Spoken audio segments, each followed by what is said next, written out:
Welcome to Midnight Horrors. Our story will be about zombies. On that bright morning at the medical university, Professor May and the senior students were examining a large, obese corpse as part of their assignment. Their task was to determine the cause of death of this man. When their silent friend couldn't come up with an answer, a girl named Abby confidently stated that it was syphilis, which turned out to be completely wrong. Joe carefully re-examined the details that had damaged the man's body. After checking the throat, she confirmed that the cause of death was influenza, so the professor asked her which strain it was. "Could it be H5N1?" she asked. The professor replied, "You're close, but it's actually H1N1 influenza." Despite Joy's initial incorrect guess, it was better than the others. The professor then sent the girl to take a blood sample from someone named Mac, known for his strong antibodies due to regular blood donations for medical research. Professor May noticed significantly higher antibody levels in him than in a normal person. Meanwhile, Mac's main purpose for visiting was to approach Joy, whom he admired intensely to the point of tattooing her name on his arm. However, she didn't reciprocate his feelings due to his intrusive behavior. Later that evening, the medical students at the party for their graduating class unexpectedly encountered a madman who wanted to use force to assault a girl. Suddenly, the obese corpse from earlier rose up like lightning and attacked the madman, biting him to death. Joy was horrified and rushed outside to alert everyone to evacuate. But no one understood what was happening. The obese man and other zombies then burst out, causing chaos. Joy swiftly escaped through a ventilation duct, but her close friend Abby, unfortunately, became a tasty treat for the zombies. In the morning, everyone wrongly assumed the obese man's death was due to infection from the ugly girl's zombie virus. The epidemic spread rapidly throughout the city, causing panic and prompting people to flee. Reporters arrived to broadcast live on TV from the scene. Joy, now living in a refugee camp, was protected by a group of military personnel, led by Lieutenant Meachel. Those fortunate enough to survive gathered here for safety. Despite her situation, Joy tirelessly researched and tried to develop a vaccine against the zombie virus to save the world. Her boyfriend, a doctor, was extremely proud and supportive of her work.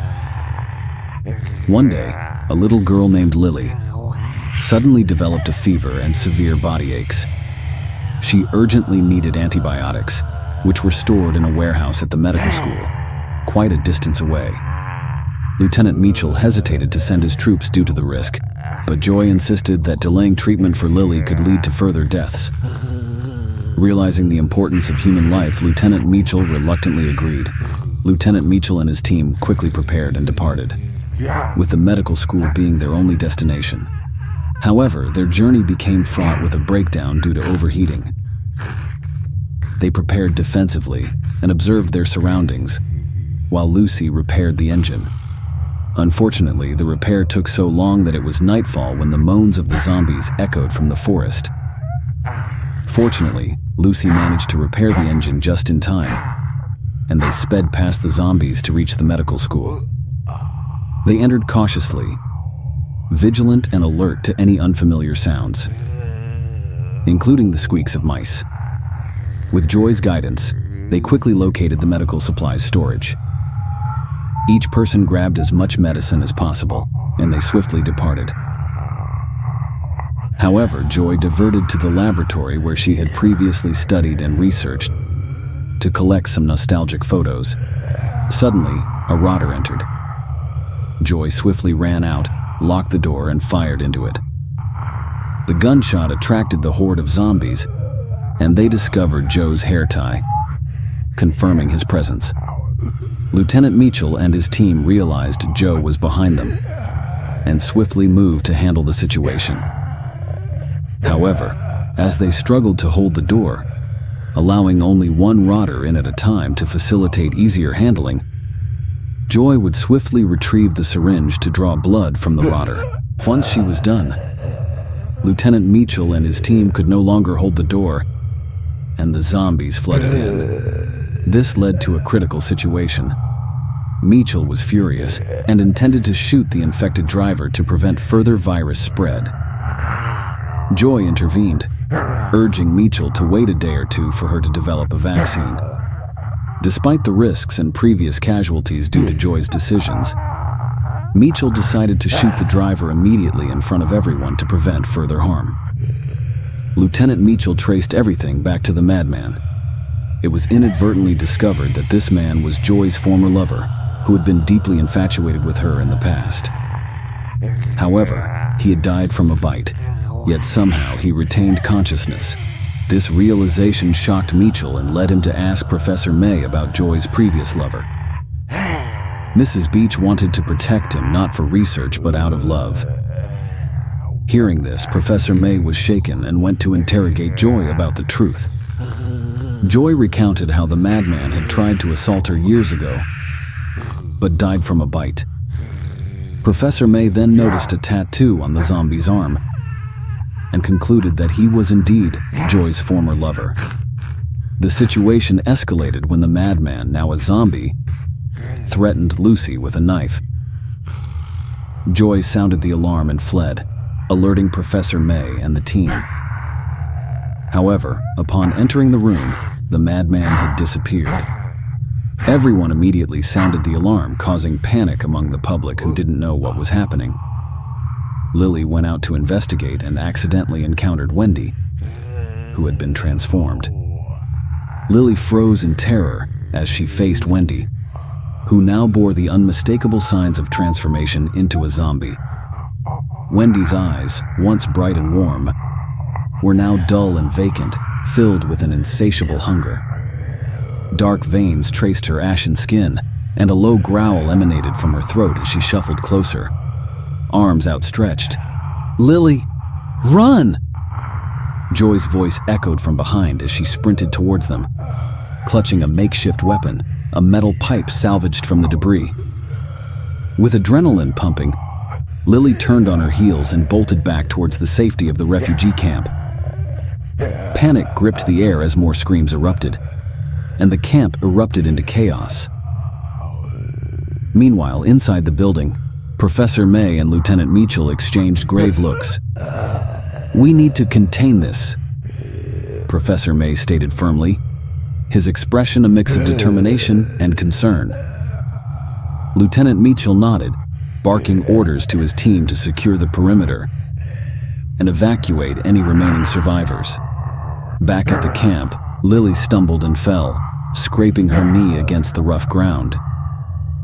She glanced back, fear twisting her features as she saw more infected people emerging from the shadows. Without hesitation, she pushed herself up and sprinted towards the nearest barricade, where Joy and the others were already preparing for a last stand against the encroaching horde.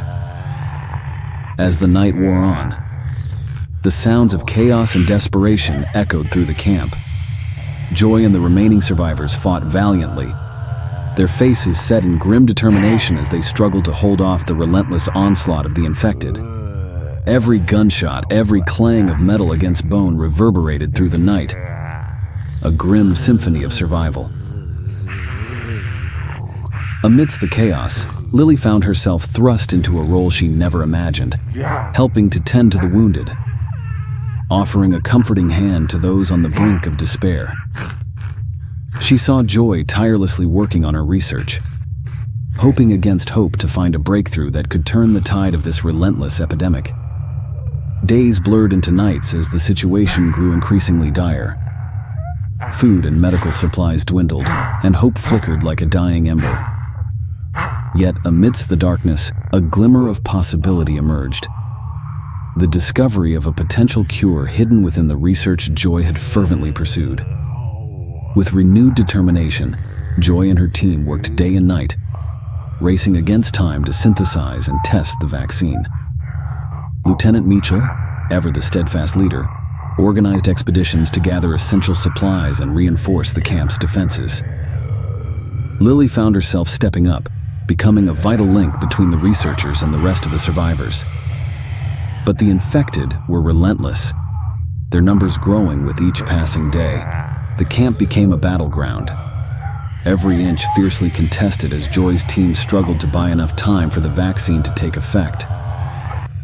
As tension mounted and losses mounted, Lily clung to hope, praying silently that their efforts would not be in vain.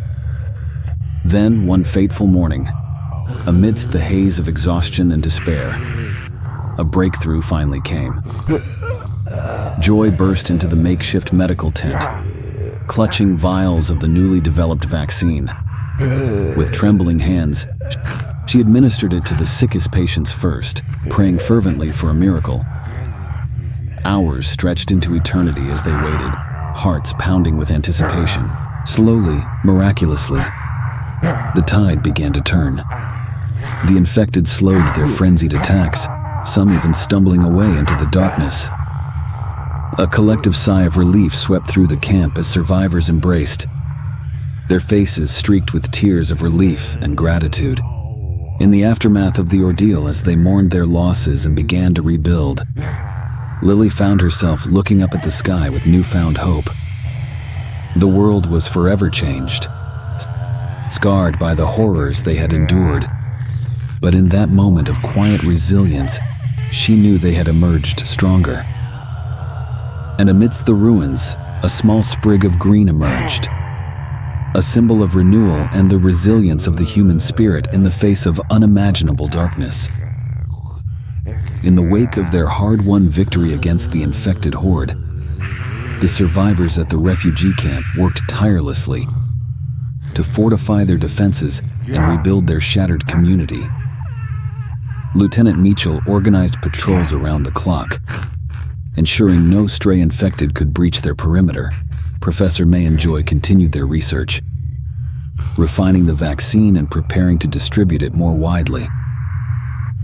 Lily found herself drawn into the daily routines of survival and recovery. She assisted in distributing food rations, comforting those who had lost loved ones, and helping Joy with her research whenever she could.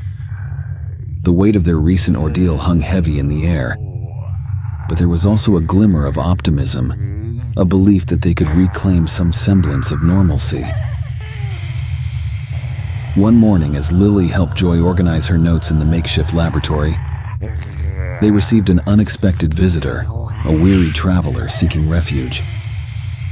It was Mac, the man known for his strong antibodies in the earlier tattoo incident. He had been on the run, navigating through the perilous streets overrun by the infected.